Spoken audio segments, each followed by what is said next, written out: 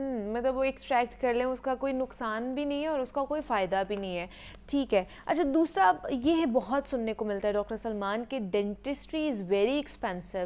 آپ ڈینٹسٹ کے پاس جا ہی نہیں سکتے ہیں، فالو اپ کے لیے بھی جا سکتے ہیں ایون دو کہ آپ کو بہت کوئی بڑا مسئلہ ہو گیا ہے دانتوں کے حوالے سے پھر آپ جائیں گے، ورنہ تو نہیں آپ جا سکتے.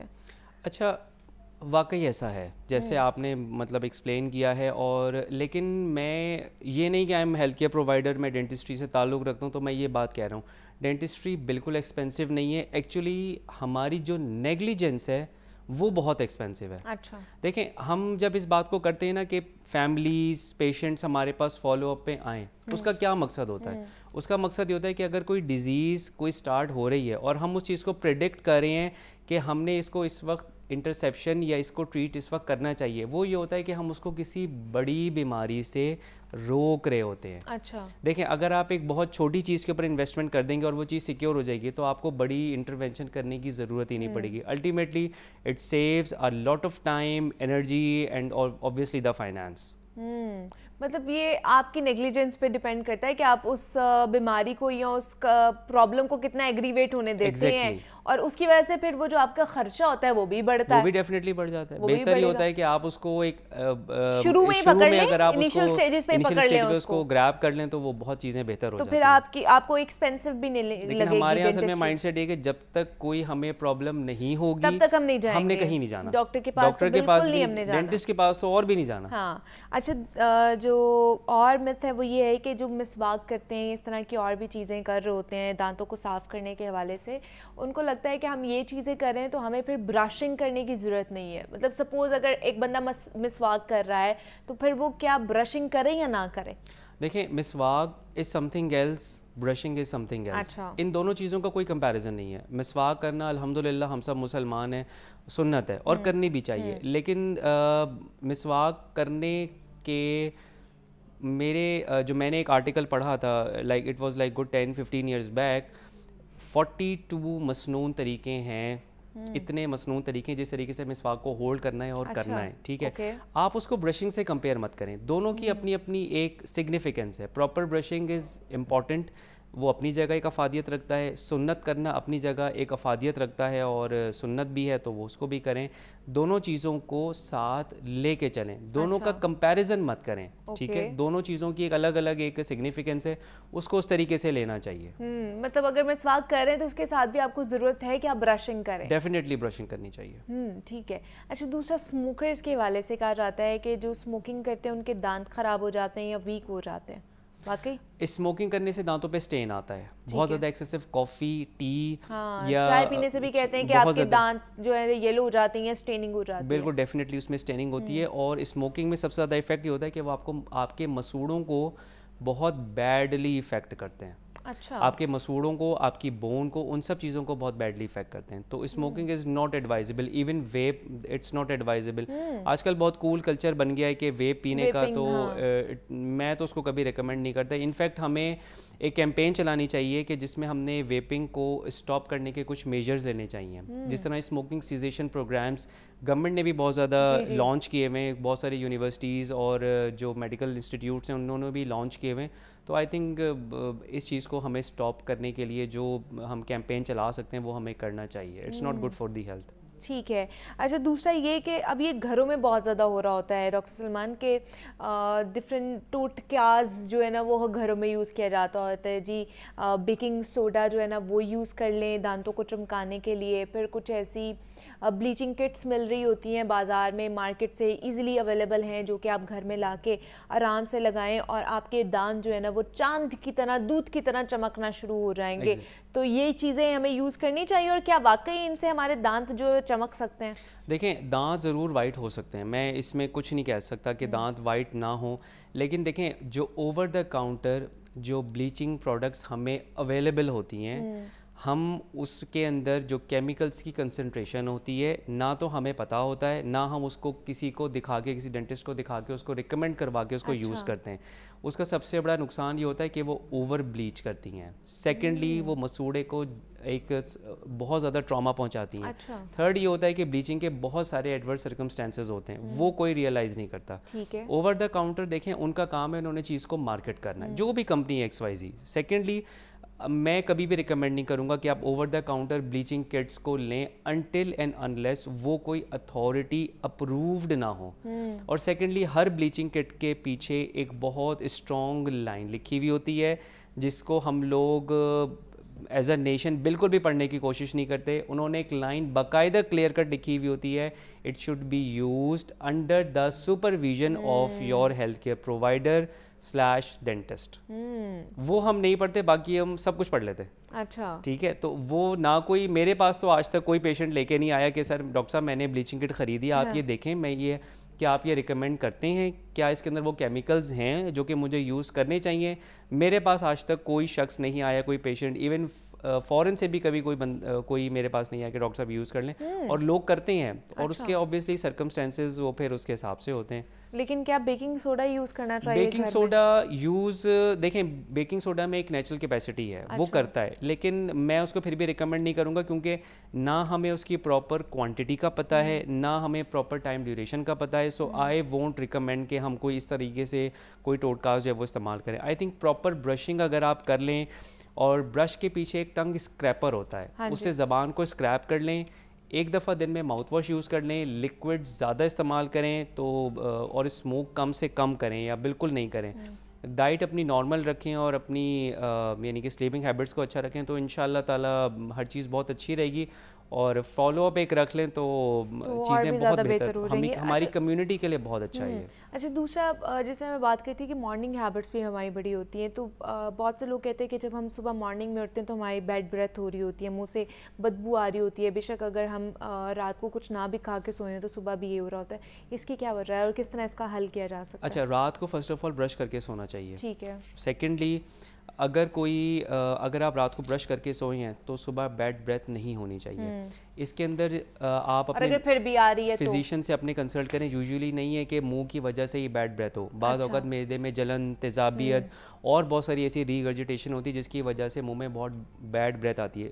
اور ایک اور سب سے امپورٹنٹ بات یہ ہے کہ جو بہت زیادہ اسپائسی فوڈ ہے جس میں جنجر بہت زیادہ ہوتی ہے, اس کی وجہ سے بیڈ بریتھ بہت زیادہ آتی ہے. رات کو برش کرنے کے بعد ٹنگ کو اسکریپ کر کے سونا بہت